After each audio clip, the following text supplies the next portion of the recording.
Good evening, ladies and gentlemen. My name is Jillian.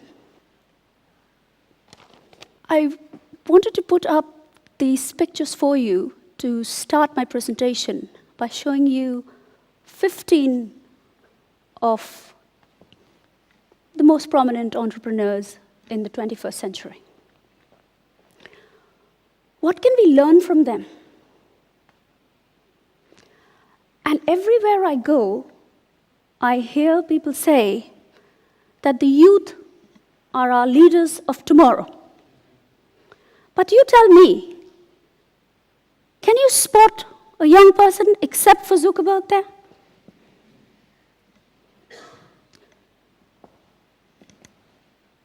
I think that with technology, it is high time that we actually change that to the youth are our leaders of today. Why do I say that? 15 years ago, the most sought-after professions were doctors, engineers, sports people, maybe bankers, lawyers. And that is why it took quite a long time for people to really get to that position of success, to that level of being branded a 21st century entrepreneur. But today, with technology, it's become so much easier for us to actually say that the youth are the leaders of today. These are just 6 of the top young entrepreneurs that I have picked out randomly, who just last year alone have been awarded Young Entrepreneurs of the Year. They have all done something extraordinary using technology, and of course, being highly successful and also keeping a work-life balance. I speak at many schools and universities, and I'm always asked that one key question. How can we achieve our dreams? And how can we start to do it right? And I can tell you from my own personal and humble experience that I have done some research in this area. And I have tried and tested this method by researching and looking into some of the lives of these 21st century entrepreneurs and what they've done in order to get to the top. The first thing that they've done is that all of them have always, at some point in their careers and in their business lives, have reached rock bottom and have managed to stand up again and fight and persist. Almost all of them have invested in human relationships. And of course, all of them have worked very, very hard to get to where they wanted to be. Coming back to my own story and to why I have the privilege to even stand in front of you today.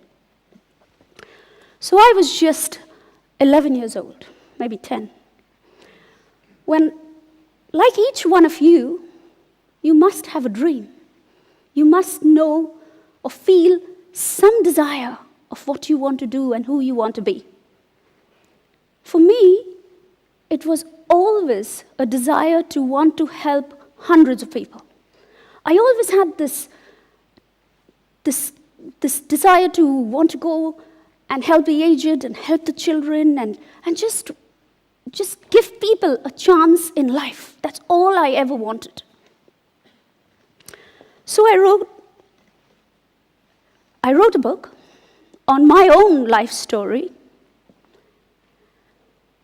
And that's my mother in the middle, and that's me on her shoulder, and my little sister in her arms. We lived under a flight of stairs for a very long time. We were totally homeless, poverty-stricken. And the only thing that were our friends were vermin, and you name it. We moved on. Those are my parents.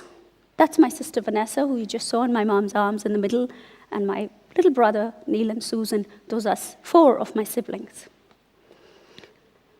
We moved on from under those stairs to living in a proper slum. But to give you just an idea, 3,000 people shared 3 toilets. More than 3,000 people. There was hardly any electricity, no water. We had to fill water from a tube well. There was no food.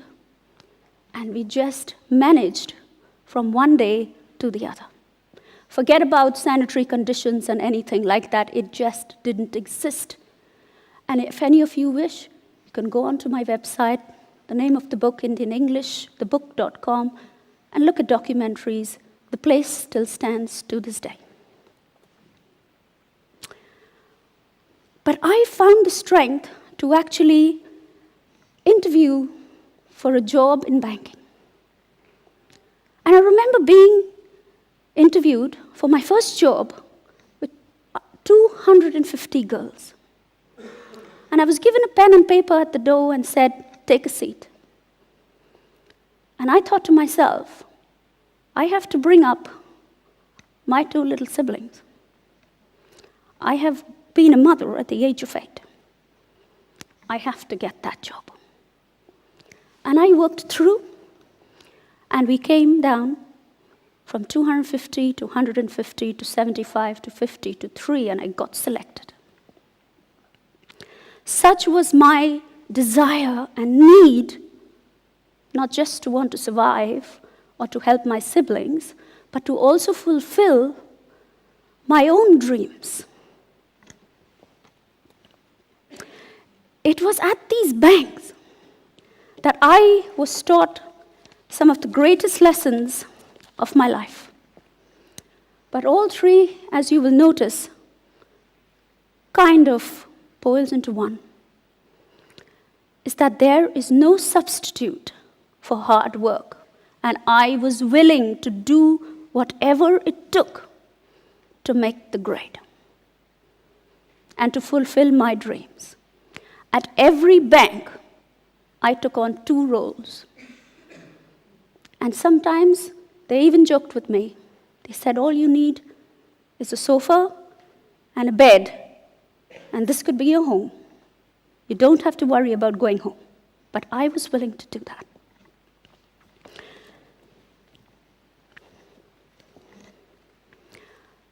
These are some of the businesses I own. But let's ask you a question. Have I really fulfilled my dream? My dream wasn't to own any businesses. My dream wasn't to be a speaker. So have I fulfilled my dreams? The dream that I had when I was a 10 or 11-year-old girl.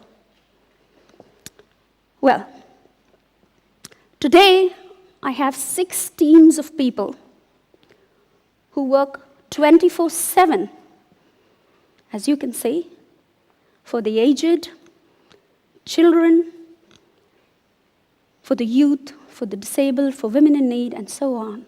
And we work reaching out to hundreds of people who need us.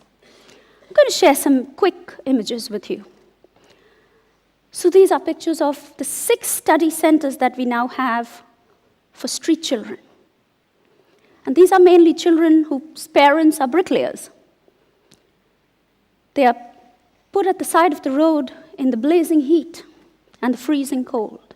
And they're just left there all day while their parents just work on building sites, etc. We take these kids in, and we give them a proper education, meals, and anything else that we can afford. We help many of the aged. Some people can hardly even stand up straight. We have another team, and on the 8th of December 2016, I just launched the National Speaking Academy in India because I want to give the young, underprivileged girls and boys and the youth a chance to find their voices, to find a way to achieve their dreams, to give them the confidence and the knowledge or the feeling that somebody cares.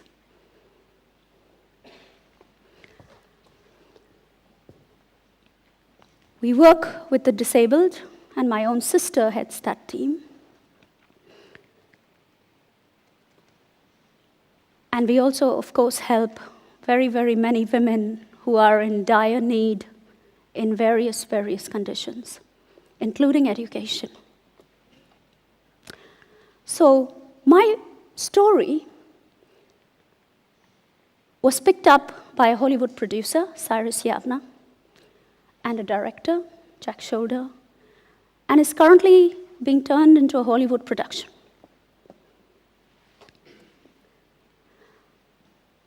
But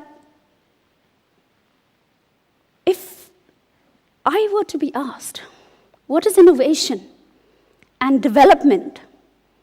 Innovation has been around since time indefinite. It has always been there to quench the insatiable wants of human beings. And so has development. We've always strived to do better and better and better.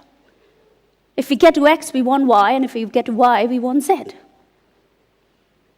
But what we have to remember is that we are all just living organisms at the end of the day.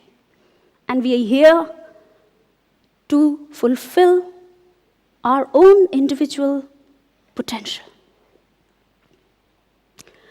So if we think of what these 21st century entrepreneurs taught us, they taught us to be persistent and never to give up.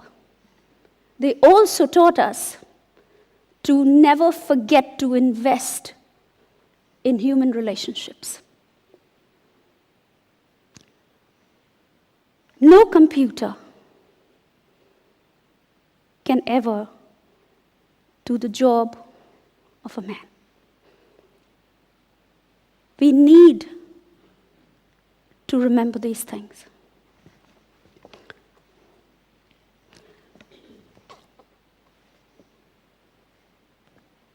So what I'd like to leave you with is that if you, as you go out into the world, and you can remember just these 3 basic principles that I have learned, and I have chosen to share these with you today,